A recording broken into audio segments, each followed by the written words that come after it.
Udah malam, dadah. Oke, dadah. Sehat-sehat ya semuanya. Dadah, see you. Juga, see you. Dadah.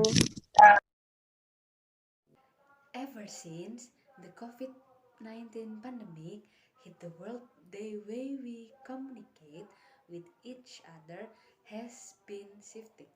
25 years old, Dina Artin Novianti has not visited her parents in Garut, West Java for several months now.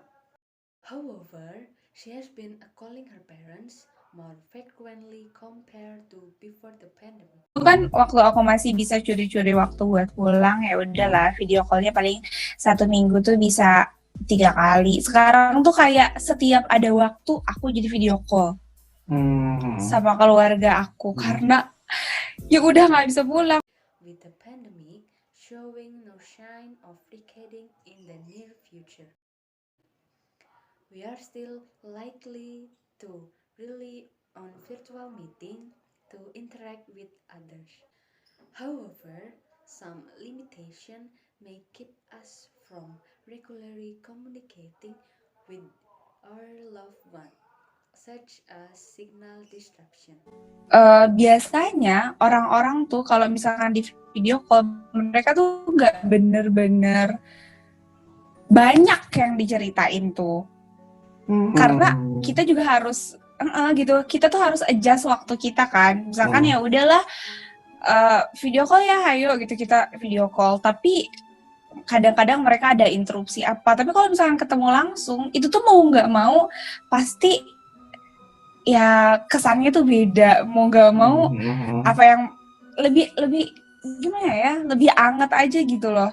Kalau ini tuh cuman sekadar ya udahlah gitu video call terus diceritain apa aja, kayak cuman highlightnya doang gitu yang mereka ceritain. Psychologist Baby Jim Aditya is aware of the drawback of virtual meeting. She explained that there was no energy exchange during virtual interaction. Karena dalam pertemuan virtual memang emosi berupa ekspresi terlihat, tapi rasanya kurang gitu ya. Dan dalam komunikasi kan kita tahu bahwa komunikasi itu bukan hanya verbal atau kata-kata. Non-verbal messages also play a role in our communications. These include hand gestures, expressions, tempo, intonations, articulations, and accents. Kalau secara virtual mungkin ada yang terdistorsi ya dari semua tiga itu. Mungkin karena jarak ya, karena mungkin jaringan tidak begitu sempurna sehingga ekspresi itu tidak seluruhnya tertangkap misalnya, atau gesture nggak seluruhnya kelihatan kan. Virtual interaction might cause people to feel more lonely, but Baby said it is not so different from face-to-face interaction where we can feel lonely too, despite being in the middle of a crowd. Kita kumpul-kumpul sama teman kita di warung kopi, ber-6, ber-8, ber-10, tapi masing-masing sibuk sama handphonenya masing-masing. Kita sibuk sama yang jauh, instead of sibuk sama yang deket kita. Mbok bertegur sapa, lu tadi gimana? Gimana kerjaan lu? Gimana ini itu? Enggak tuh. So, kenapa kita mesti ketemu secara fisik dong? Capek-capek, macet-macet ya, kalau menurut Mbak Baby. Dan actually, at the end kita merasa we are so lonely gitu, lonely in the crowd. COVID-19 has not only saved a way of communicating, but also our daily habits. Before the pandemic, there was a frequent coffee shop visitors. Di sebelah Plaza Senayan, jadi sebenarnya hampir tiap hari nongkrong.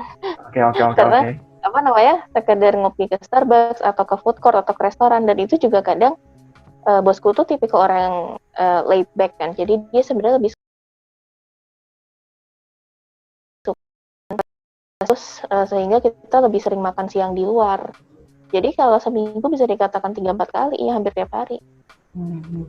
Dan tentunya selama pandemi itu berarti kultur makan-makan itu hilang gitu ya, Dea? Makan-makan di luar itu tentunya. Iya, benar-benar hilang. The exchange of a culture has affected many coffee shops, including Relung Kopi in Tebet, South Jakarta. They have suffered a decline in sales because of Jakarta large-scale social restriction or PSBB policy. PSBB itu yang tidak boleh terima dine-in itu pengaruhnya sampai penurunan salesnya sekitar 80%. When Jakarta entered its transition PSBB phase in early June, customers start returning to Relung Kopi. The coffee shop now provides outdoor seating to help customers maintain a safe physical distance. Kita tahu kan dengan adanya COVID ini lebih baik berinteraksi itu di ruangan terbuka. Nah, jadi kita juga rajin untuk promo kalau selain kita menerapkan protokol kesehatan, kita juga beberapa foto video kita unggah di media sosial Relung Kopi. Kalau ini loh beberapa spot di Relung Kopi yang banyak sirkulasi udaranya, yang banyak ruangan terbukanya, dan ruangannya spacious juga di indoor. Kita kasih lihat foto atau apa yang berjarak, jadi orang mudah-mudahan merasa nyaman, tidak takut untuk datang ke Relung Kopi, dan kita mastiin orang yang di Relung Kopi itu harus memakai masker, kita pengecekan suhu tubuh, sanitizer.